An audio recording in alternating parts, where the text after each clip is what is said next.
Hello, everybody. Thank you for joining us this evening. This is the monthly meeting of the Patuxent Bird Club and Prince George's Audubon Society, and I'm Marcia Watson, president of the Patuxent Bird Club.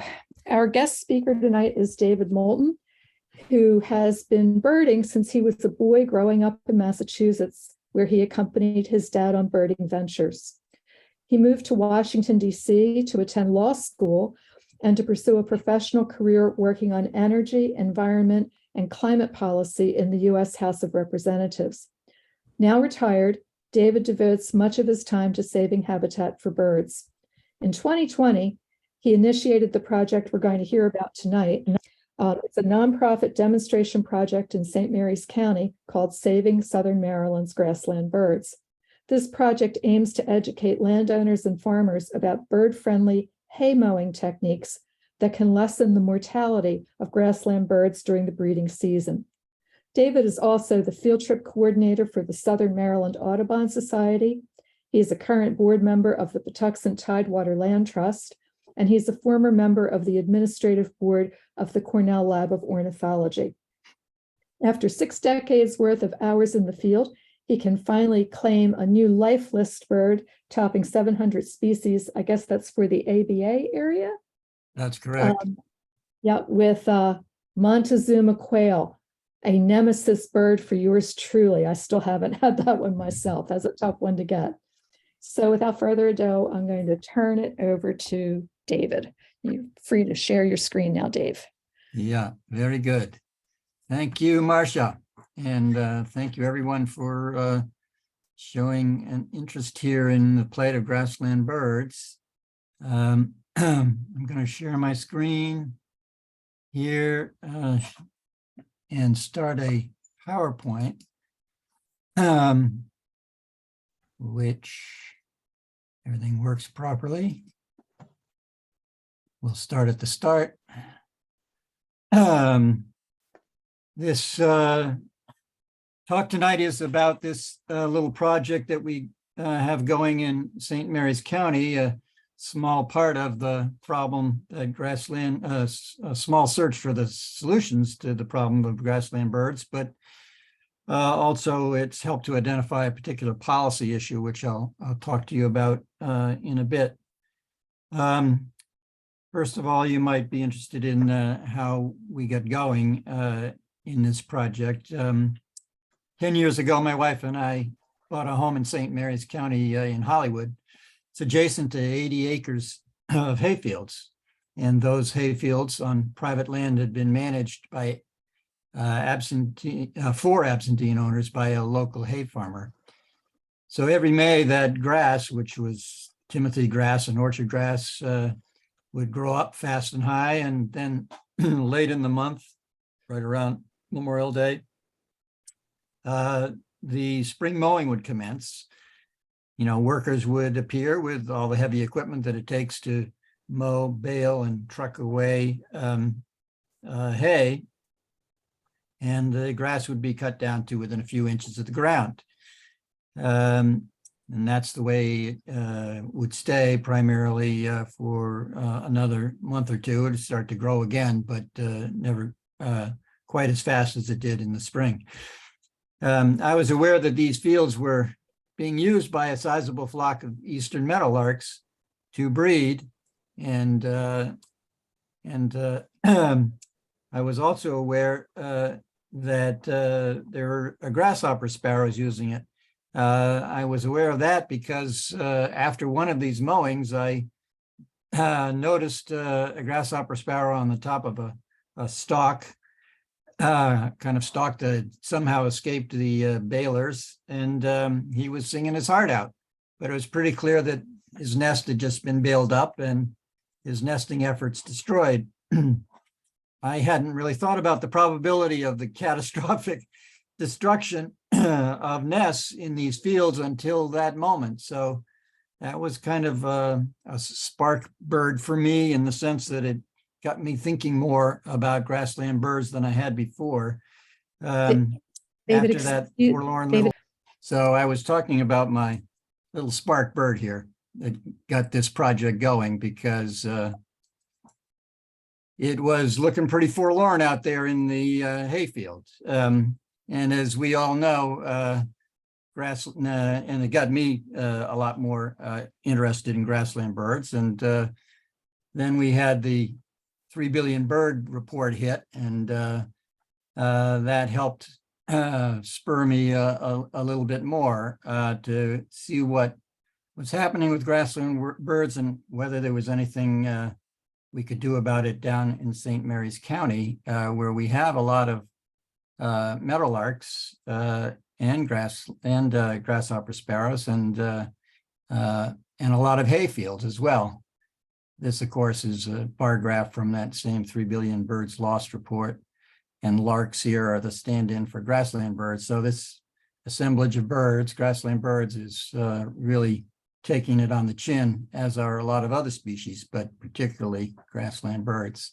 And, you know, the eastern meadowlark kind of became one of the poster children for the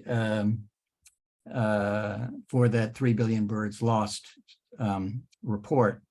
So deciding to take a harder look, I began to study what was going on here. I mean, the one thing we know about these two species, eastern meadowlarks and grasshopper sparrows, is that they're grassland obligates. They're required through evolution to find a big hayfield and to nest in the middle of it. That's their standard operating procedure. And when this gives them the sufficient room they need when they make nests in the center of the field to for a buffer around them for protection against predators. And they've simply been hardwired by evolution to use such habitat, which means they can't adapt easily to the disappearance of that habitat. You know, the number one reason, let me get this out of the way.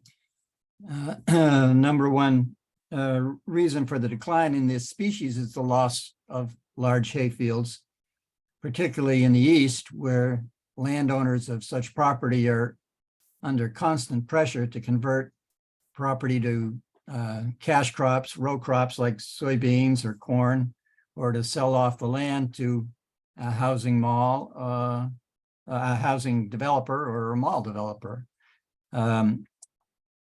But in addition to that reason, we also have hay harvesting, which is something that is part of the economy, but also can be deadly to grassland birds. You know, hay farmers like to harvest a spring crop of hay right around the same time that eggs have been laid in May, the peak breeding season for us here in Maryland. So if farmers mow without regard to the use of their hayfields by breeding grassland birds, then you're going to get the destruction of nests and eggs and the flightless young, and the ability of that population of birds to increase its population over time is going to be severely compromised. And in fact, it's going to end up declining, which is kind of what we've been seeing. So it's not all farmers that are the problem. As I said, you have to start with the loss of habitat through development and the conversion to cash crops. But if you own a hayfield and it's large enough for nesting grassland birds, you've got something to think about as long as you know about it. That's the first. That's the first step. Is there's this conflict, and you got to educate the players before you can kind of work on solutions. So one of the things and they have to understand is the nature of this conflict. Both sides of the equation need to think about this, the farmers and those who are trying to save birds. You know, the birds need the farmer to succeed so that their breeding habitat is preserved. But the farmer needs to destroy the breeding habitat to preserve the hay farm is sort of the classic way of looking at the conflict. The birds won't have hayfields if the farmer doesn't succeed, but if this farmer succeeds in a certain way, without regard to the birds, it can end up destroying their population. So this is why we started Saving Southern Maryland's Grassland Birds. We wanted to try to get a collaborative project going that included farmers from the get-go, that included the birding community, where we were looking for solutions which would work for the birds and would also work for the hay farmers so that they both can thrive, because that's what the birds need ultimately. They need the cooperation of the farmers. They surely don't need the farmers to feel that they can't make it economically and therefore have to sell out because of anything that we do to try to save the birds. So it's an interesting problem and something that I decided to try to plunge into with some time and attention. The collaboration involves 4 nonprofits down there in St. Mary's. There are 2 farmers that have been working with me, Joe Goldsmith and BJ Bowling, see their names there, are my co-coordinators. They're part of Farmers Feeding Southern Maryland, but then Historic Sotterley, which is the adjacent to the site that we've been using for our experiments, is part of this, as is the Southern Maryland Audubon Society and our local land trust, the Patuxent Tidewater Land Trust. So here's just a look at the fields that we have access to as part of this project. This is a part of a complex of about 80 acres that's pretty much not unbroken with, trees or fences or anything, which is ideal for the birds. And we have, the local managers of this field cooperating with us to see what we can learn about how to, square this circle. We're really looking for choices that farmers can make that will work for them, but also give the birds a better chance to succeed. I call it sort of finding the sweet spot. But just before, in addition, so finding the sweet spot. Before I go there, though, I want to just run down for you the solutions that we've been working on, that we've been exploring to see whether they could make a difference for the birds. The big one, of course, is delaying the spring hay harvest to a time when the birds are no longer breeding, and that's a tough one because of the length of time that involves. There are other things farmers can do, which we're also trying to demonstrate, like cutting if they have a complex of fields that they have to get to over a course of time, we'll save the biggest fields for the latest so that those big fields have the longest period of time for the breeding birds to try to succeed. We've been increasing the height of the cutting blade up to 8 to 10 inches rather than 2 to 3 inches, which is sort of typical for most hay farmers to have it that low. So by tripling the height, you can obviously have the effect of not injuring or destroying nests as easily as you do when you're mowing low, but also you're leaving grass height behind that at least gives a chance for the birds that do survive to re-nest. Flush bars are something that a lot of farmers have tried. We haven't tried those, but because we think that mowing at a slow speed has the same effect, gives the birds a chance to flush and to get out of the way. If you go fast, you're going to mow down a lot of birds. The concept of leaving a few acres in the middle of the field, the place where they nest, untouched while you hay around it, is another good idea, actually, limits the amount of economic cost to the farmer if he's willing to do that. And then we've been exploring with ways of reducing the number of passes that are made over the field in order to accomplish haying and mowing and baling and trucking away the product.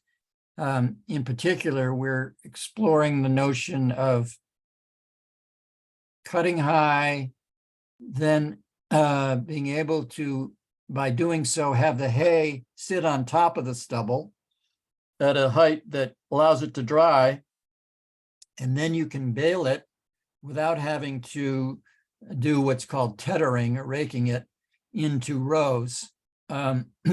So we're exploring the possibility that you can eliminate that tethering pass, which would help reduce the number of times that big heavy wheels and a spinning blade are hovering over these nests. So those are some of the ideas we're exploring. I wanted to, again, return to this notion of the sweet spot when it comes to delayed mowing. The problem is that, if you delay what Fish and Wildlife says is good for the birds, is the best for the birds, which would be July 15th or later, you're asking a farmer to delay so long that it's an economic issue for them. And if you are just asking them to do out of the goodness of their heart what's good for the birds, you're not going to get very far unless you're talking to a sort of hobby farmer who hasn't thought about it at all, which is important, but you will get some cooperation from people like that. But if the farmer has any economic stake in that spring mowing in particular, you have to be a little bit more practical than just say delay until July 15th. I mentioned here on this slide the NRCS program called EQIP 511, which is an incentive to delay mowing. So the federal government, through the NRCS, recognizes that asking the farmer to delay until the 15th is an economic issue and is willing to provide this incentive for a limited period of time as a way of just getting the farmer to try delaying and to then start thinking about whether he or she could run their farm around that issue in a way that might be better for the birds. But it's not a program that subsidizes delayed mowing. It's just an incentive to try it. And you can only get it for up to 3 years, and you have to apply each year. So it's not like most farm programs in that regard. It is interesting that we have this program, though, in place because the farmers do interact a lot with NRCS, and if we could get the NRCS to sort of think more about promoting the EQIP program to farmers, we might do a better job of educating them about what's at stake. But the search for the sweet spot can involve the notion of actually playing with the timing in a way that doesn't go all the way out to the 15th. So we've been doing experiments. In the first year, we did 2 mowing experiments. One was sort of an early mowing concept where we would try to mow before the nesting period, although for the hay to get high enough for that to make sense economically for the farmer means you're already in the middle of May. And so that didn't work very well. We tried that in one field, but concluded that we are just having a huge impact on the birds, and that was not the way we wanted to go. We've tried June 15th. We tried June 15th in year 1 and year 2. And we think that has more promise with respect to a sweet spot that might involve something farmers could tolerate while still providing benefit to the birds, even though it's not as good, obviously, as July 15th. So we're continuing, and in year 3, we will continue to try to test this theory that you don't have to go all the way to July 15th to benefit the birds, so we, the NRCS and Fish and Wildlife ought to at least think a little bit about whether a date that works better for the farmers is worth trying, even though it might not be optimal for the birds. This is tricky because, there's a lot of science that's already gone into picking July 15th. There's very little data with respect to justifying a June 15th date. We've been trying to collect data through monitoring of the birds as we do these delay mowing experiments. Monitoring grassland birds is itself a tricky business because we tried the first year, we tried to do monitoring from the center of a circle, of a 100-meter circle. The process of going into the middle of the field and then counting for 10 minutes was so disruptive that you got very little worthwhile breeding activity while standing there watching from the middle of their essentially middle of their breeding territory. So the second year, we tried doing our monitoring from the edge of the field. And I'll take this moment again. You see on the slide there. Thanks again, Marcia. Marcia was one of my volunteers for the program. We had Marcia, we had Tyler Bell, Bob Boxwell, you may know these names, and myself, all have been doing this monitoring on a volunteer basis. We got better data the second year, particularly we got a kind of burst of activity around June 15th that led to some large flocks of very young birds suddenly to appear. And we think that was right after the mowing. And we think that's because they survived the mowing because they were big enough to get out of the way. But they still were part of a flock where you had an adult kind of watching over them while they were foraging. So we think we had some success with a June 15th cutting date that year. And we're going to try again this coming year, but this time we're going to go all the way to July 15th for the purposes of forcing the St. Mary's County NRCS to actually implement their program. This EQIP 511 program has never been applied for by any farmer that I've been able to find in Maryland, and I've spent a lot of time trying to find this person. So if it's never been used, it's obviously of no benefit to the birds. And so the priority for us in year 3 is our farm is going to apply for this EQIP incentive as a way of demonstrating to the county and to the farming community that it exists and that it's there if they have any interest in it. We're going to be promoting it through the letters to landowners, and we're going to be monitoring again. So we hope, again, in this coming year to be able to say that this program was implemented, that in the process we have educated not just the farming community, but also the NRCS, that implementing it is something that can be helpful to the birds, and then kind of build from there. So we have something to talk about, that it's actually been done. The incentive per acre that they're currently talking about is about $122 per acre. It's again, it's just an incentive to try to get farmers involved in this question. So it doesn't come close to offsetting the cost of giving up your spring mowing for that period of time, for 3 months all the way to July 15th.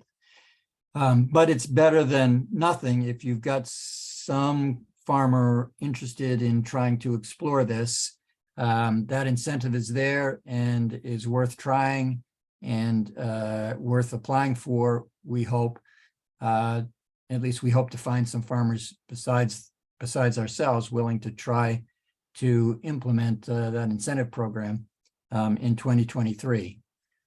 So the policy issue ultimately is if this EQIP 511 is not being used and is just constructed in such a way as not to be interesting to farmers, not to address their needs, then it's not addressing the needs of the birds at all. The birds are getting no benefit. So there's got to be a better answer than the sort of stalemate we're in right now, where we've got a good program to protect the birds, but it requires farmer cooperation and no farmers are doing it.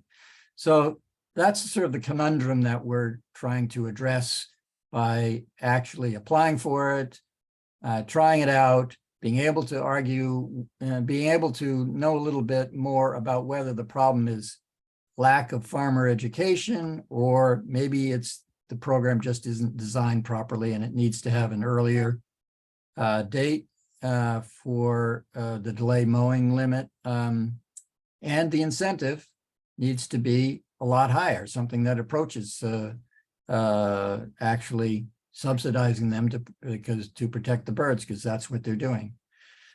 So all of those issues are what we're exploring.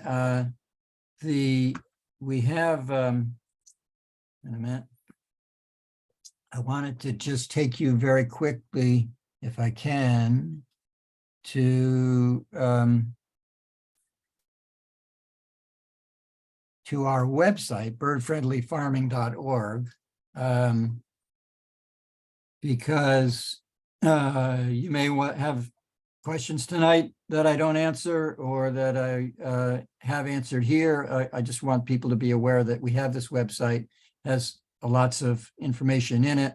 It particularly has, of note, this little pamphlet that we hand out to farmers when we go to forage council meetings or other places that we table, that where the farming community gathers.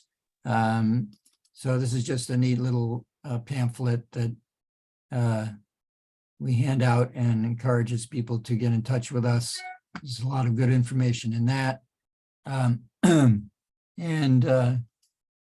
also I've written a long paper about what we found out in year one with respect to monitoring the birds.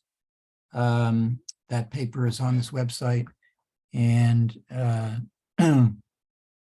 also I wanted to mention that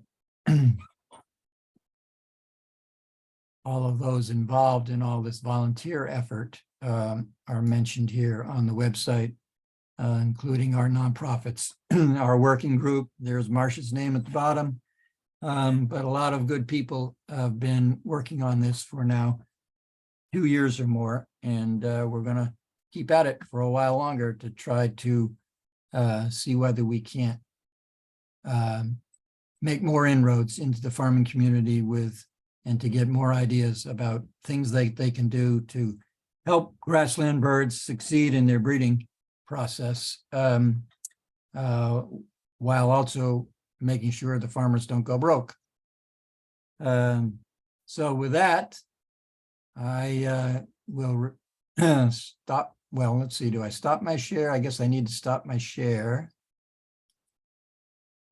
And I'll try to answer questions. There you go. Thank you very much for a wonderful presentation, David. It's such an interesting project. I think what's really, what strikes me about your project is that, you know, you're not just doing the research with the birds, but you're actually working directly with the farming community. And that's a step that not many of us in the birding community will, you know, we ever take that step. So that's really an exceptional aspect of your project. I see that Robin Todd has a question. Yes, hi, David, enjoyed your talk. And I just a couple of quick questions. First one, what does NRCS stand for?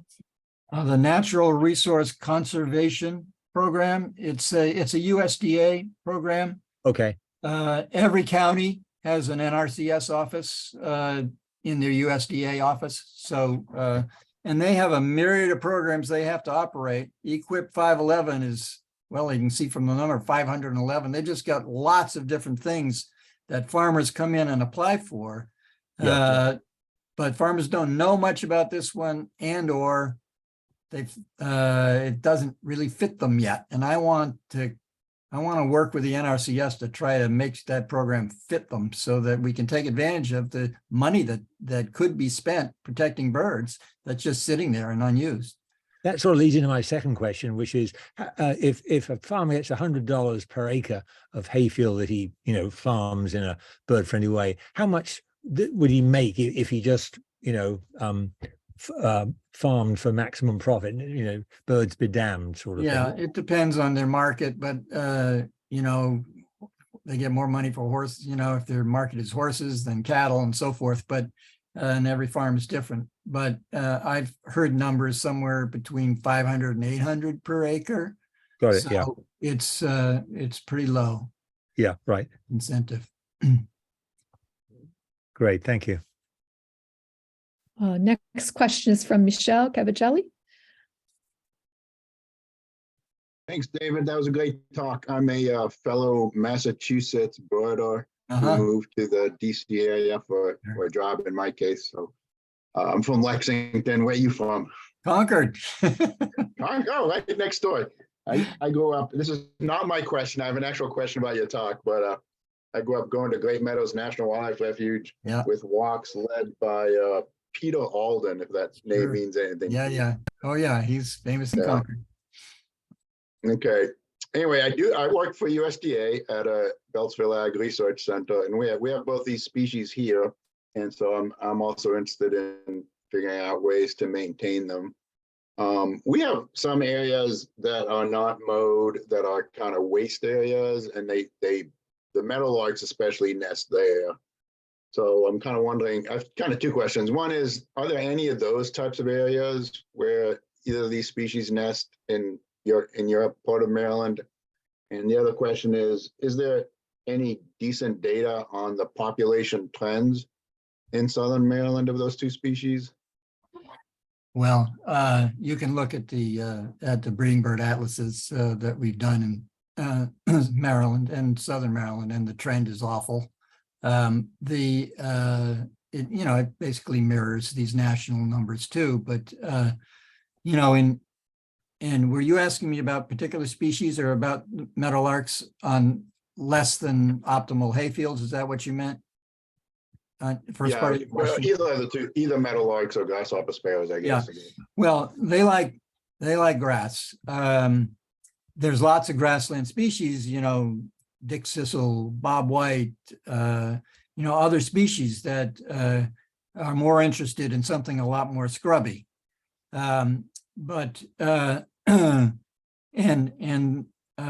So it just depends on who you're trying to manage the land for, which species you're trying to manage the land for. But even within trying to manage for meadowlarks and grasshopper sparrows at the same time is tricky, because the meadowlarks start breeding earlier than the grasshopper sparrows. So I think that June 15th date that we picked last year, that worked out well. It worked out well for a sort of burst of activity by the meadowlarks, but we didn't see the same burst of activity for the grassland sparrows. And you could probably explain that by just by the fact that they do start later, and therefore they were more susceptible to some getting bailed up than the meadowlarks were on that date. So it just depends. It depends on species. So speaking of species, we also have alfalfa fields here, and it seems that the grasshopper sparrows nest there. Is alfalfa at all common in your part of Maryland? We're mainly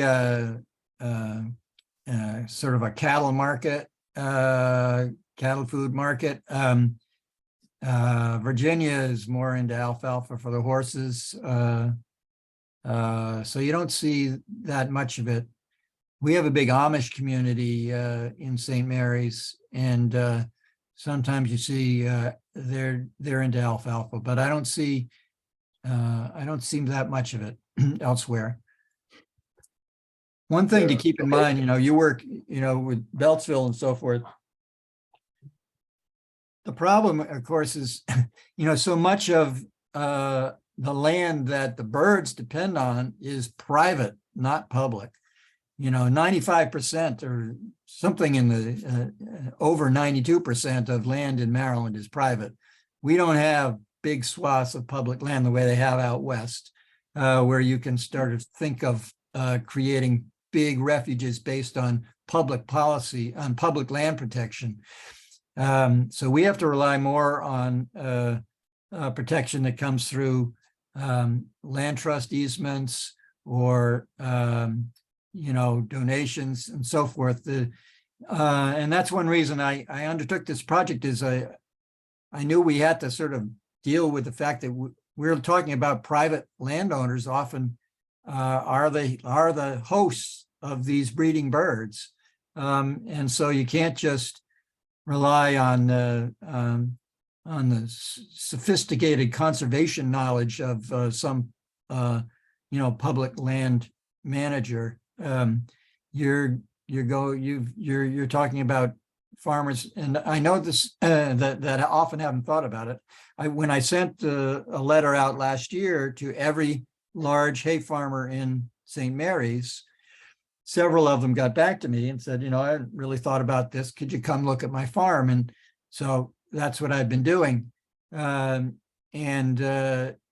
You got to start somewhere, but it's a slog, to make inroads into the private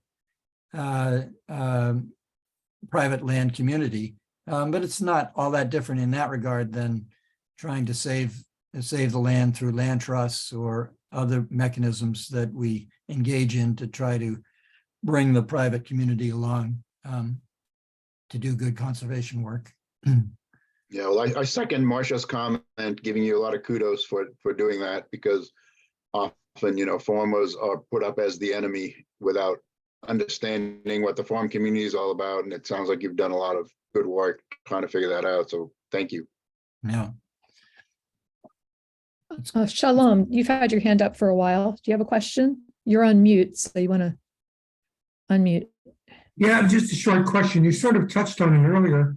I'm wondering if there aren't some species of grass they could plant that would mature earlier or later that would help alleviate this problem. Yeah, I've got somebody interested in that in the Extension Service who, and we've been sort of exploring together. There's basically two categories of grasses, which are warm season grasses and cool season grasses. And cool season grasses are the ones that I'm dealing with right now in this field that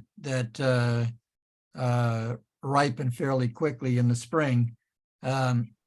If you plant warm season grasses, they would ripen later. And therefore, from the farmer's perspective, they wouldn't be ready for harvest until later. And that might be very beneficial for these species I'm dealing with. So I'm trying to explore that with the Extension Service and get more data on that question. But it's a good one. Fran, do you have a question? Yes, thanks, David. That was super interesting. And I saw a presentation at the last spring down at the Maryland Ornithological Society. Thank you. But Okay. Specifically, and this relates to a question someone put in the chat, could you give us a general sense of like the acreage size that is needed to attract these nesters? And if it's got to be very preliminary, but like if it needs to be a 50-acre field, like how many acres or what size in the middle, like what are some of those dimensions that we're talking about? Yeah. Thank you. Yeah. So, well, the field I'm dealing with is basically 40 acres, and we've been monitoring first year we monitored 3 different circles in that 40 acres. A 100-meter circle is about 8 acres, and each of these was sort of in a line down the middle of the field. The general guidelines that the Fish and Wildlife uses is they don't recommend, for example, implementing this incentive program in a field that isn't at least 15 acres, and preferably over 20 for these particular species, for meadowlarks and grasshopper sparrows. So for when I wanted to send this letter out to landowners, I had to find a database, which I was able to do, of that keeps track of how much property is in hay and how many acres there are and who the owner is and what his address is. So that's what I did. I mailed it to everybody over 20 acres. The actual amount of space, though, that they use for breeding is smaller than, let's say, a 20-acre field. It's going to be the shape of the field matters. If the field is 20 acres but is a long, narrow rectangle, they're not going to like it at all. They also don't like fences and trees kind of dividing the field up. So you're looking for an unbroken 20 acres or more. And then they'll use the sort of 4 or 5 acres in the middle. So that's where this concept of kind of mowing around the center plot of whatever size you choose is a good idea, because you may be providing what is needed without actually hurting much of the farmer's income. But I mean, basically the answers for these species is 20 acres of wide expanse unbroken by trees or fences.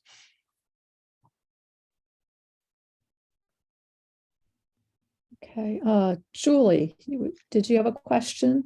Yes, I did. Thank you for acknowledging me, Marcia.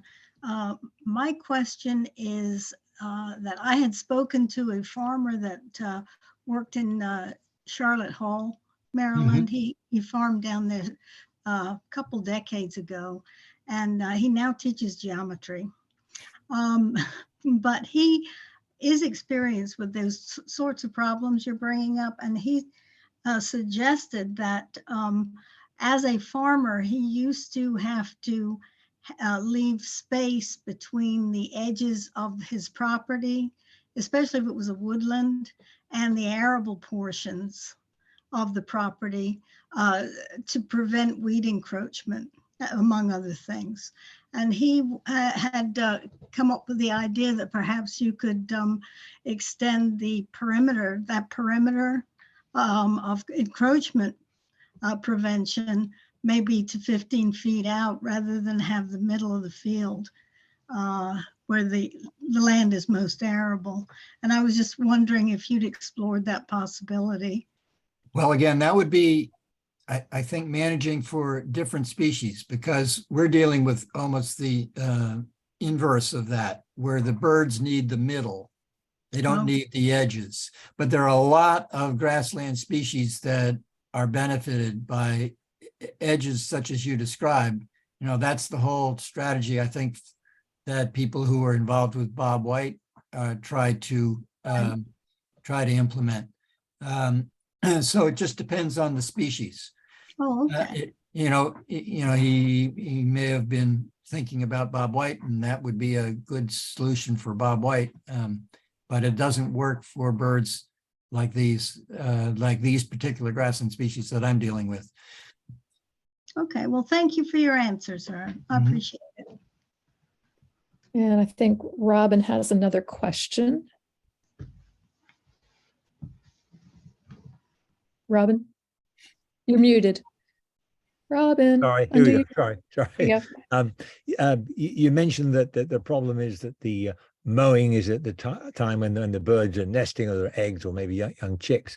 But now, has haying always been done at this time of year? And if so, years ago when it was being done at the same time of year, we had many more meadowlarks. What was the difference years ago if the schedule was the same in terms of mowing? Well, I think the basic answer to that is we had a lot more fields then. We had a lot more hayfields then. And so you had more birds. And so the big habitat hit to meadowlark habitat and grasshopper sparrows is development and conversion to row crops. So before all that conversion and development, St. Mary's County has seen huge amount of development around the base, around the Navy base. And it's been a booming county now for 20 years. And so that's put a lot of pressure on a farmer who can sell out to a housing developer and be done with it. So that's what kind of basically, I'm not dealing with that at all. I'm sort of saying, I don't know how to stop that exactly, but if we know we can, at least with those that are staying, are left behind, can do a better job, then maybe we can offset some of those losses somewhat while we figure something else out. It's a struggle, no matter what. Yeah, sure. Okay, thank you. They had success, as we know from the 3 billion birds lost report. The good news in that report was how, through all the conservation efforts devoted to ducks and wildfowl, their populations have gone up in the last 50 years compared to all these other species. Those and raptors were the big beneficiaries of conservation programs. But in the case of wildfowl, conservation programs that the hunting community has been very involved with, allowing themselves to be taxed as long as the money is spent on conservation efforts. And that's been very successful. Wetlands have been protected for, and that's very much benefited the wildfowl. We don't have, we're sort of the equivalent of a hunting community when you think about, well, what can you do for grassland birds? We're the ones interested, but we don't tax ourselves through quite the way the hunting community has for the last 100 years. And anyhow, how would you implement it? There are private efforts to try to do what the USDA and the NRCS are doing with this incentive program, where they raise money from philanthropy to then make per acre subsidies to a farmer who's willing to delay mowing. And it may be that ultimately we can't do any better than just trying to get however long a delay you can talk a farmer into. And again, every farmer is different. A lot of them don't ultimately rely on the economics of the hay for their entire operation. And a lot of hobby farmers basically are only mowing in order to manage their fields in a way that keeps them open and looking nice, and keeping the weeds and the cedars and, voluntary forbs from growing. So there are a lot of reasons people mow, and they might be willing to mow later if they can just get educated about the value of that to the birds. So it's a real big mix. I'm wondering if if say you get $800 per acre if you mow at the peak time, but if you wait until say June the 15th, you still get maybe, I don't know, 400 or 500, and maybe one could pay the balance. So Right. Yeah, that's the idea. Yeah, that's the idea. Trying to find the sweet spot. Yeah. Great. Thank you. I'll throw in a comment from my experience at Fair Hill. Back when I lived in Cecil County, the Cecil Bird Club undertook I guess not a partnership so much as a lobbying effort regarding the state-owned property at Fair Hill. Fair Hill is a natural resource management area that's administered through the State Park Service of DNR. And there, the target species is bobolink, as well as grasshopper, sparrow, and other birds that nest in the hayfields, but mostly it was bobolink that we were interested in, the Cecil Bird Club was interested in. The situation at Fair Hill is that the Fair Hill property is about 5,700 acres. And I can't tell you how many acres of that is field, but it's probably not quite half, but it's thousands of acres in field. And the hay that's being grown there is not animal feed. The state grows the hay. They contract with a farmer to grow the hay, and it's sold to mushroom farmers in Kennett Square, Pennsylvania, who grow mushrooms on it. And so the interest is in getting as much mulch hay, as they call it, out of those fields as possible. They're not so concerned about the quality of the hay. They're mainly concerned about volume. And so they were doing something like 6 cuttings a year. And bobolinks were trying to nest in those fields. Yeah. Now, historically, there was a change in that mowing practice. It became much more intensive. And by the way, the era I'm talking about was back when I was in Cecil County. We're talking 20 years ago. So this started probably in the late 90s, that this intensive mowing started at Fair Hill. Previously, there was less mowing or less frequent mowing taking place, but what enabled it was the intensive use of fertilizers on the fields. The fertilizers allowed the hay to grow. So then you had an additional problem of fertilizer runoff in the water supply, so problems compounding problems. But anyway, the approach we took there, the Cecil Bird Club, basically we talked to the managers on the land every chance we got. And we tried to educate them about the plight of the poor bobolinks that were trying to raise their young in these fields. And from the state's standpoint, their interest was in the cash crop. They told me that annually they were getting net about $800,000 for the haying that took place on those fields.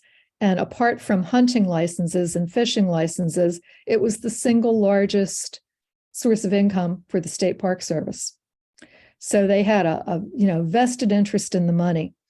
So what we finally convinced them to do, kind of through shaming them publicly, we convinced them to set aside 1 field a year for the bobolinks. And that continues to this day. They rotate the field that's set aside every year, but there's at least 1 field set aside for bobolinks. And that field changes from year to year. The fields of Fair Hill are huge. They're at least 100 acres. So we're talking about a considerable area that's set aside for the birds. And grasshopper sparrows also benefit from it. Yeah. But so that was a whole nother different scenario. A whole different kind of considerations came into play. Yeah. With that. Interesting. Mm-hmm. A question that Karen Atwood had asked in the chat was about the funding for the Equip 115 program. David, who makes the decision on, or how is the decision reached on the amount of the allocation that farmers get? It varies year to year. It's a committee that gets together. And first of all, they have to know what the overall allocation is to their programs. Equip is just, Equip 511 is just one piece of the puzzle that these NRCS offices have to manage. And they know where the biggest demand is. So once they get their allocation from the feds, they have to decide how much to spend on this program, that program, that program, that program. And if no farmers are coming through the door asking for Equip 511,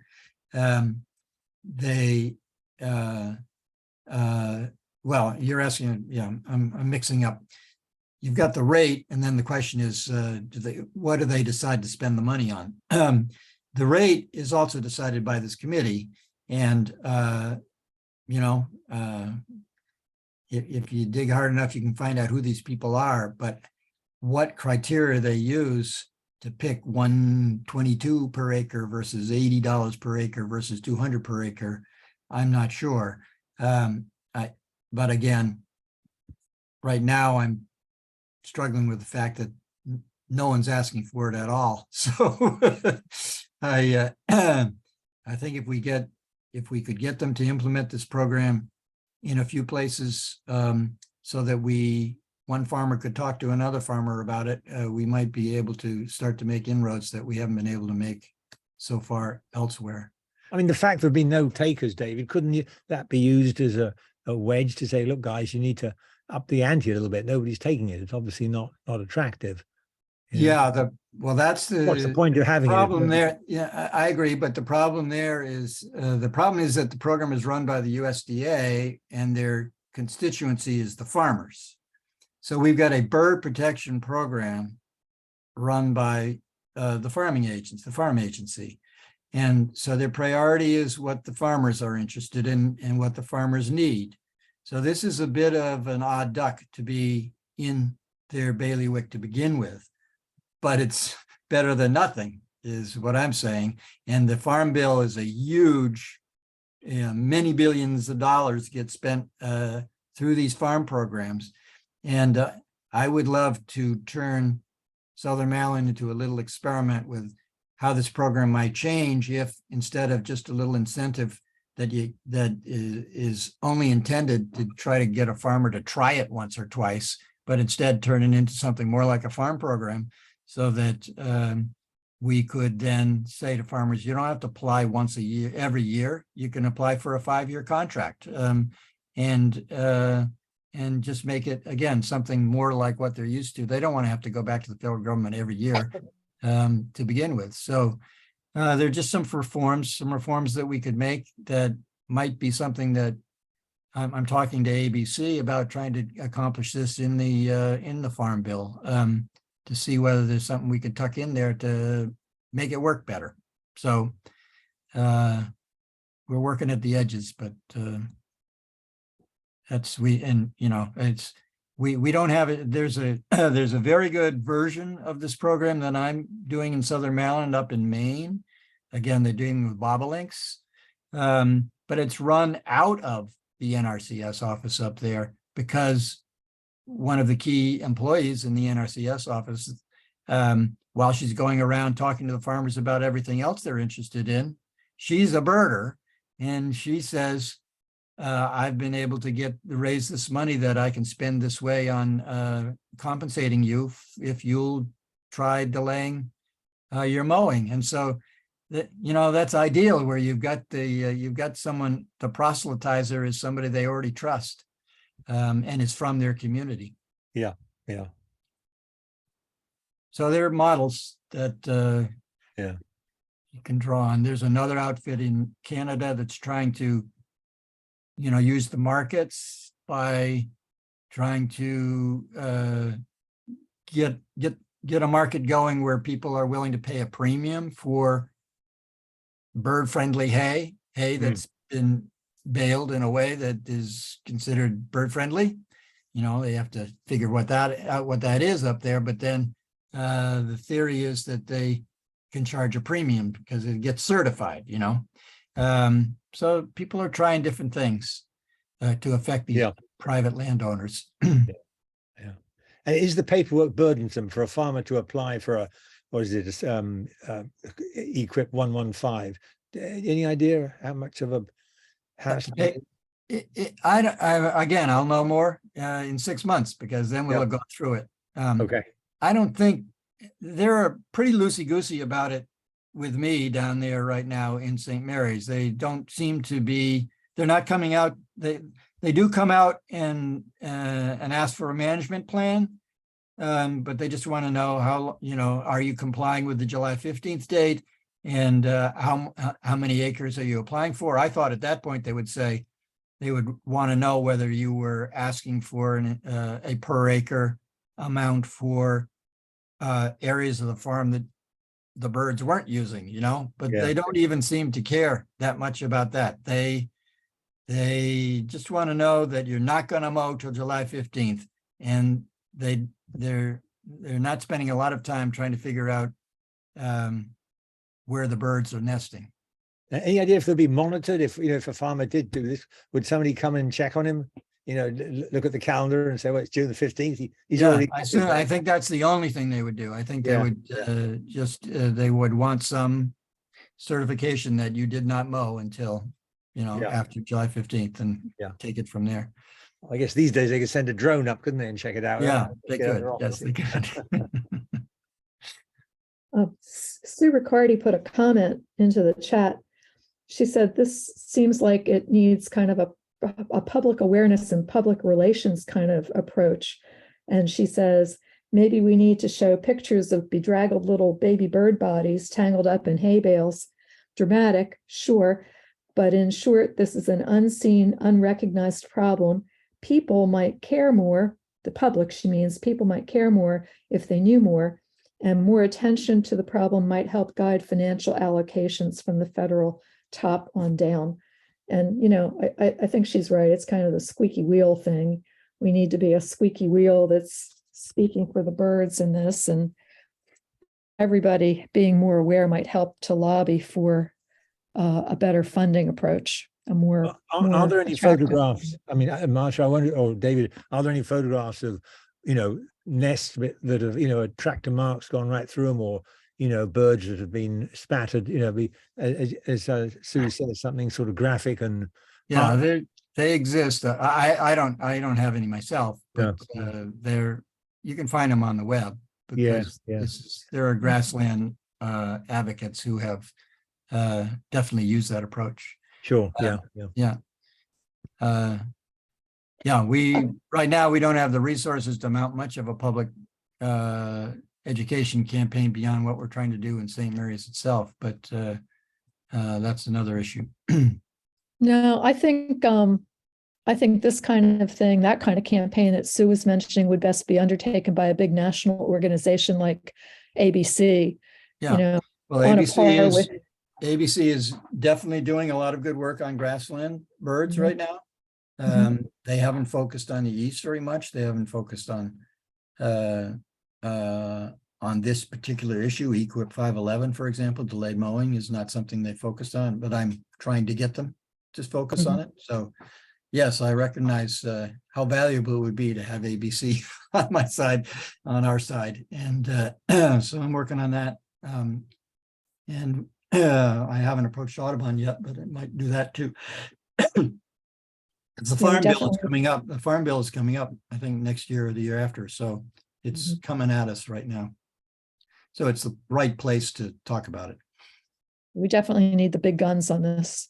And, here in our own state, grassland birds are suffering. We know the numbers are declining. And I do a lot of work in the mapping programs provided by DNR. And so just as an example of something we don't have a tool for, DNR has a layer on their maps where you can visualize areas that support forest interior dwelling species. There's an overlay that shows you where woodland birds breed, but there's no such overlay for grassland birds.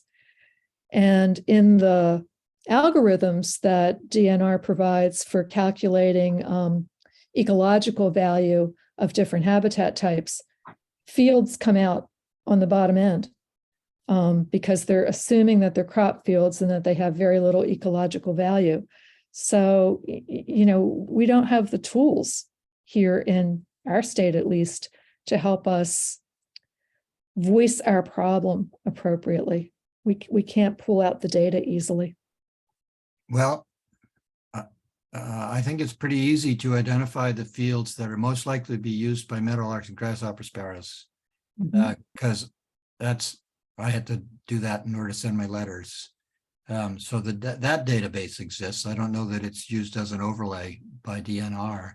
I had the state biologist, whose name escapes me right now, Bonnie, the new one, come down to our fields, and so she knows about it. But I haven't been able to, I haven't asked them to do anything like that, Marcia, yet, something specific like that. So maybe that's something we could work on together, because that could be done. They just have to recognize that these fields are most likely being used, and therefore they might have something to say about how they're managed, or at least give some guidance to the private property owner about it. So I wouldn't be having to spend, buy the postage.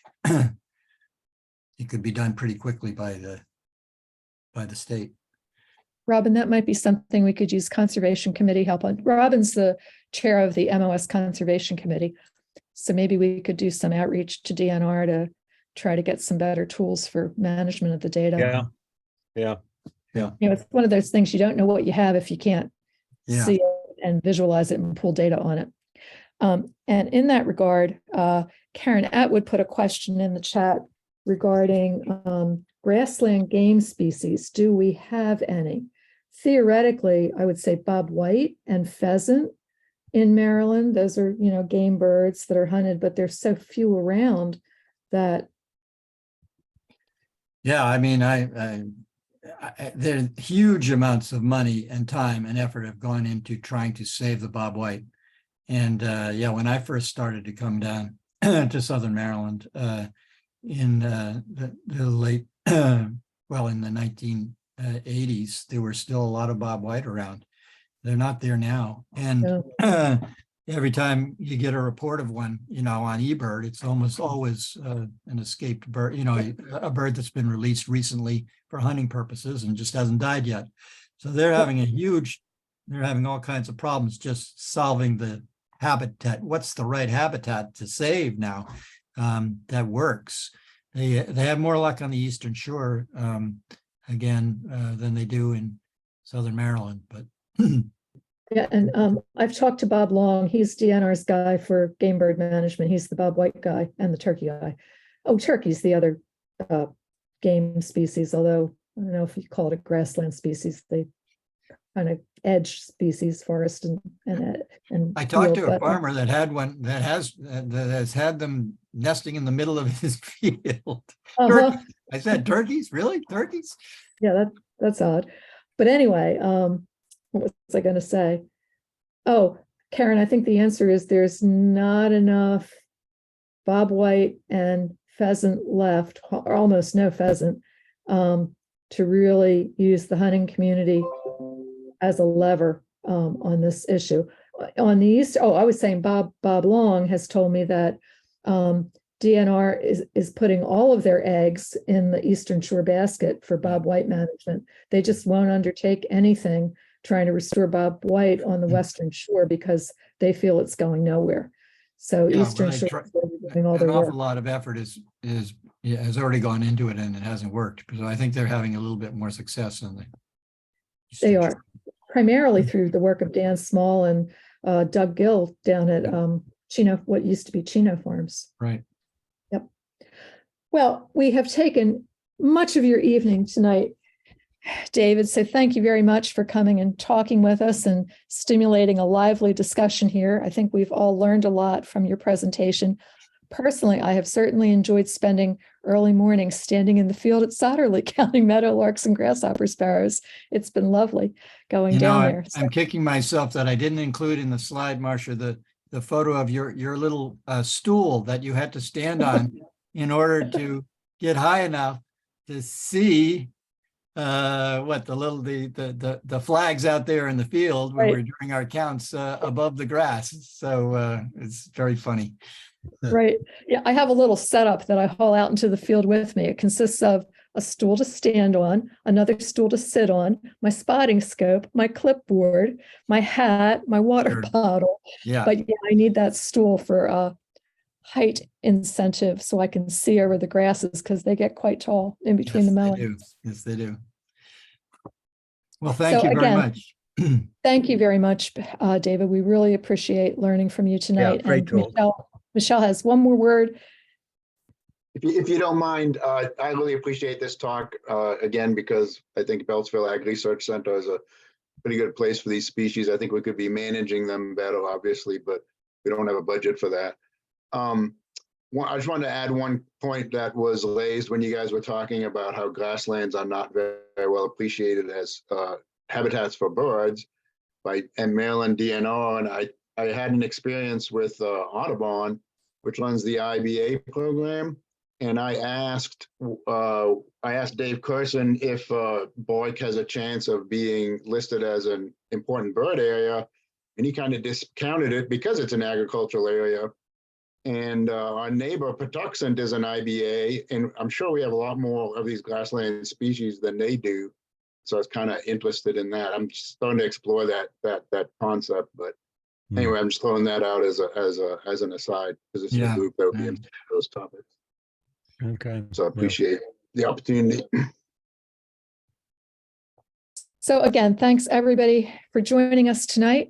Next month's program will feature our former Patuxent Bird Club president, Fred Schaefer, who has authored the book Gulls of North America, and he's going to talk about why and how he got interested in gulls down at Schoolhouse Pond in Upper Marlboro. So our hometown boy is going to talk. So I hope many of you will join us again next month. And thank you once again, David. Thank you. Yeah, thank you. Great. Happy New Year to everybody, and hope to see you next month. Bye now. Bye-bye.